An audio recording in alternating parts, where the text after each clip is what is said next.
2 करोड़ रोजगार तो छोड़ दीजिए कि एक्स्ट्रा क्रिएट करेंगे, उन्होंने उनके समय में रोजगार छीन ही जा रहा है। जो जनता के पैसे से बनी हुई कंपनियां हैं वो ये सरकार अपने पूंजीपति मित्रों को बेच रही है। तो सरकारी नौकरी में बहुत कटौती हो रही है। जमालपुर कारखाने को कांग्रेस पार्टी ने खोला, भारतीय जनता पार्टी पूरी तरह से उसको समाप्त कर रही है। कांग्रेस पार्टी के सामने जब इस तरह का अनफ्रेंडली कानून आते हैं जिससे विद्यार्थी को परेशानी हो, जिससे कहीं ना कहीं लोग वंचित हो जा रहे हैं उस सुविधा से, तो मुझे लगता है कि जब हमारी सरकार आएगी ये आती है तो मुझे लगता है पार्टी उस पर जरूर चिंतन करेगी और उसमें उचित बदलाव करेगी, ताकि उससे रेलवे में नौकरी करने वाले लोगों को या जो चाहते हैं रेलवे में नौकरी करे उस अप्रेंटिस में, तो उसको असुविधा ना हो। ये मुझे लगता है कि इस पर सरकार पूरी तरह से 360 डिग्री अध्ययन करे, पूरी तरह से जायजा ले। तो मुझे लगता है कि सब स्टेक होल्डर्स को बिठा करके सरकार को संवाद करके कुछ इसका हल निकालना जरूरी है।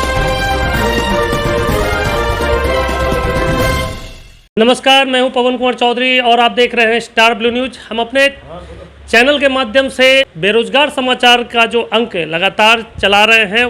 देश भर में जो बेरोजगारी की स्थिति है उसको लेकर केंद्र सरकार की ओर से जहां 2 करोड़ सालाना नौकरी की बात की गई थी, उस पर केंद्र सरकार की ओर से अब तक 9 सालों में जो 18 करोड़ युवाओं को नौकरी मिलनी चाहिए थी, उस पर केंद्र सरकार क्या कर रही है। बिहार में वर्तमान में जो महागठबंधन की सरकार है, बिहार में भी बिहार के मुख्यमंत्री 20 लाख युवाओं को रोजगार की बात किए थे। खबरों के माध्यम से हमसे जुड़े रहने के लिए YouTube पर हमारे चैनल को सब्सक्राइब करें और बेल आइकन को दबाकर घंटी बजाएं। बिहार में वर्तमान में जो महागठबंधन की सरकार है, उप मुख्यमंत्री तेजस्वी यादव की ओर से भी 10 लाख युवाओं को सरकारी नौकरी का वादा किया गया था। बिहार में भी किस तरह से युवाओं को छला जा रहा है, इन सब पर कांग्रेस की क्या राय है, हमसे बात करने के लिए मौजूद है कांग्रेस के राष्ट्रीय सचिव चंदन यादव जी। चंदन जी, बेरोजगारी पर बात की जाती है, सभी पार्टियां चुनाव के समय बेरोजगारी पर बात करती है, लेकिन बेरोजगारों के हितों पर काम नहीं हो रहा है। आप एग्जाम्पल में देख सकते हैं 2018 का जो ग्रुप डी का एग्ज़ाम हुआ था, उसका एग्ज़ाम का रिजल्ट अब जाके घोषित किया जा रहा है। उसमें भी अप्रेंटिस प्रशिक्षु छात्र हैं, उन्हें जो 20% आरक्षण रेलवे मंत्रालय की ओर से घोषणा की गई थी, उसके अनुरूप उन लोगों को अब तक 20% का लाभ नहीं मिल पाया है। बहुत सारे ऐसे अप्रेंटिस छात्र हैं, आज भी उन्हें कहीं ना कहीं रेलवे की ओर से छलावा किया गया है, जिसकी वजह से आज भी वो बेरोजगारी की स्थिति में ही है। तो इन सभी मुद्दों पर क्या अपना रुख रखते हैं? देखिए, एक बात तो हम देख रहे हैं, जब से ये महागठबंधन की सरकार बनी है, जिसमें कांग्रेस है, राजद है, जदयू है, और ये 3 पार्टी हैं और वामपंथी हमें समर्थन दे रही है, तब से तो सरकारी नौकरियों की नियुक्तियों की घोषणा तो हो रही है, फॉर्म भरे जा रहे हैं, स्वास्थ्य में हो, शिक्षा में हो। मैंने भर्तियों का वो लिस्ट देखा और अपॉइंटमेंट लेटर भी बांटे जा रहे हैं। ये शुरुआत हुई है। जो बड़ा सवाल है, बिल्कुल एक चीज़ तो सही है कि मोदी सरकार ने 2 करोड़ युवाओं को रोज़गार देगी इस बड़े नारे के साथ आए थे, और उन्होंने 2 करोड़ रोज़गार तो छोड़ दीजिए कि एक्स्ट्रा क्रिएट करेंगे, उन्होंने उनके समय में रोज़गार छीनी जा रही है। क्योंकि सरकारी कंपनियां हैं जो है ना, जो जनता के पैसे से बनी हुई कंपनियां हैं, वो ये सरकार अपने पूंजीपति मित्रों को बेच रही है। तो सरकारी नौकरी में बहुत कटौती हो रही है। इसके कारण SC, ST, OBC वर्गों के लिए जो सरकारी नौकरी में आरक्षण था, वो आरक्षण को भारतीय जनता पार्टी बिल्कुल खा जा रही है। मैं इसका एक कि जो सरकारी नौकरी की बात कर रहे हैं, तो ये भारतीय जनता पार्टी के लोग जो सरकारी नौकरी और जो नौकरियां थी उसकी कटौती कर रही है। जो नौकरियां पहले से थी वो कम हो रही है, बढ़ने के बजाय वो घट रही है। तो ये मोदी सरकार की नीति नीयत की वजह से है, क्योंकि ये केंद्रीकरण कर रही है आर्थिक व्यवस्था का। केंद्रीकरण जब भी होगा आर्थिक व्यवस्था का, उसमें रोजगार नहीं मुहैया होगा, यानी कुछ पूंजीपतियों के बीच ही अगर साधन संसाधन रहेगा। उदाहरण के तौर पर अडानी जी के पास तेल है, रेल है, बेल है, सारी कंपनियां हैं। यानी तेल किसके पास? अंबानी के पास। एयरपोर्ट किसके पास? अडानी के पास। इंफ्रास्ट्रक्चर माइनिंग से लेकर के अडानी के पास। आप 3-4 पूंजीपति ले लेंगे तो लगभग देश की जो आर्थिक व्यवस्था के जो पहिया है या जो फैलाव है, वो ये 4 पूंजीपति मित्रों के अलावा ही सारा बिजनेस कंट्रोल हो रहा है। आप सारा जो गोडाउन देखिएगा नहीं किसका है पता है, अडानी ले रहा है ना, सब जगह करके कर रहा है। तो जैसे ही होगा ना केंद्रीकरण होगा, उसमें नौकरियां सिमटेगी। यही चीज़ तो राहुल MSME की जो बात हो रही है ना, कि medium and small scale enterprises की जो बात हो रही है, जो एक नौकरी पैदा करती है मैन्युफैक्चरिंग सेक्टर्स में, जो बार बार राहुल जी कहते हैं, जब तक आप उसका विकेंद्रीकरण नहीं करेंगे आर्थिक व्यवस्था का, तब तक छोटे छोटे रोजगार पैदा नहीं होंगे। हिंदुस्तान में एम्प्लॉयमेंट जनरेटिव इस तरह के उद्योग लगने चाहिए, कार्यक्रम होने चाहिए। मैन्युफैक्चरिंग सेक्टर्स जितना बढ़ेंगे उतनी नौकरियां पैदा होगी, क्योंकि आप वाइट कॉलर्स जॉब की एक बहुत बड़ी संख्या आप नहीं क्रिएट कर सकते। आप मिड सेगमेंट में आप क्रिएट कर सकती हैं, हेल्थ वर्कर्स के सेगमेंट में, एजुकेशंस में है, इन क्षेत्रों में। एग्रीकल्चर का एक बहुत एक कृषि में एक वैसे ही बहुत स्ट्रेस्ड है।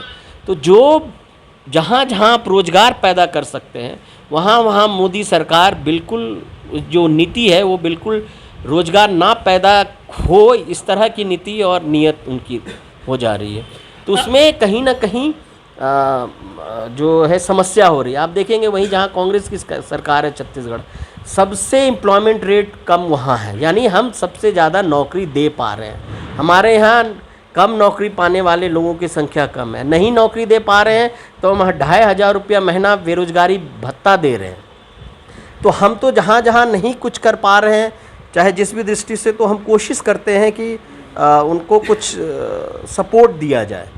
हमारी तो नीति और नीयत ये रही है। लेकिन भारतीय जनता पार्टी का आप तमाम वो देखेंगे तो उनकी जो आर्थिक पॉलिसी है, उनकी जो आर्थिक व्यवस्था है, आर्थिक नीति है, उन इस तरह के नियम और कानून लेकर के आ रही है जिससे साधन संसाधन का केंद्रीकरण हो, कुछ के हाथों में जाए। तो जैसे ही इस तरह की नीति बनेगी, नौकरियां कम हो जाएगी, नौकरियां ज़्यादा नहीं आप क्रिएट कर पाइएगा, साधन संसाधन एक हाथ में सीमित हो जाएगी।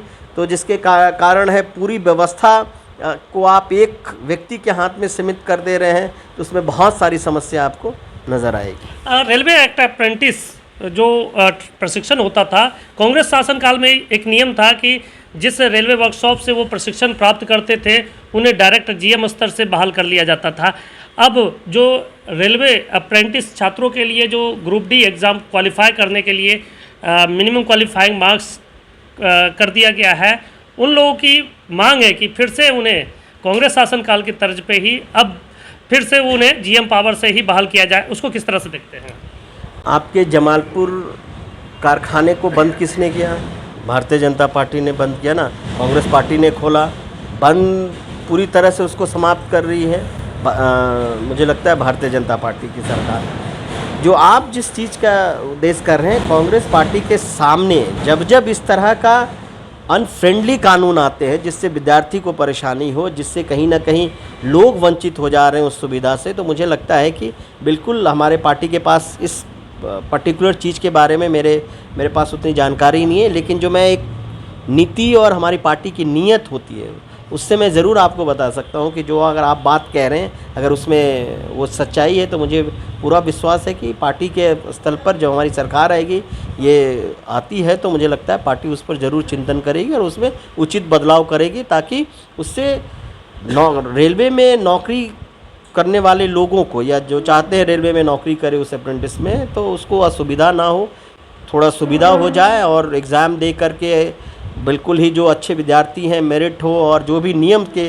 तहत हो नियम पूरी तरह से पालन हो और उनको उनका जो हक है जो वो मिले। ये मुझे लगता है पार्टी हमारी ज़रूर सुनिश्चित करेगी। एक आखिरी सवाल, बिहार में जो वित्तरहित शिक्षक हैं, जो शारीरिक शिक्षक हैं, उन लोगों की भी कई डिमांड है।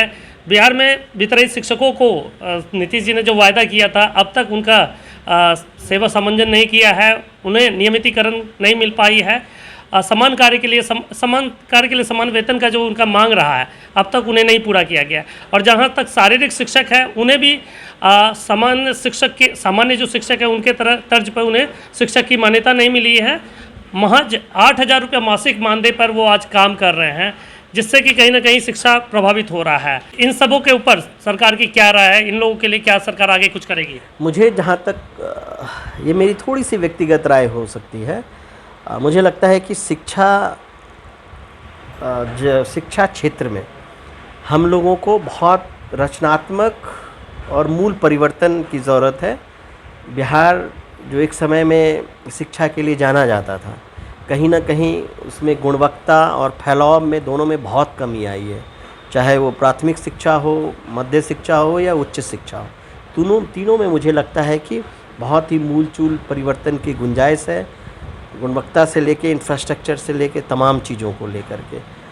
और इसलिए मुझे लगता है कि इस पर सरकार पूरी तरह से 360 डिग्री अध्ययन करे, पूरी तरह से जायज़ा ले और एक सिरे से उसमें एक आप कह लीजिए वाइट पेपर या किस तरह से एक एजुकेशन पॉलिसी के तहत उसमें कि किस तरह से बिहार के शिक्षा प्रणाली को बेहतर कर पाएँ सभी तरीके से, इस पे अगर कदम उठाएगी तो जो शिक्षकों की मांग है, जो ट्रेनिंग है नहीं है, क्या है नहीं है, किस समय कैसे हुआ नहीं हुआ, तो सभी जो जिस साइड हैं उस तरह के तर्क देते हैं।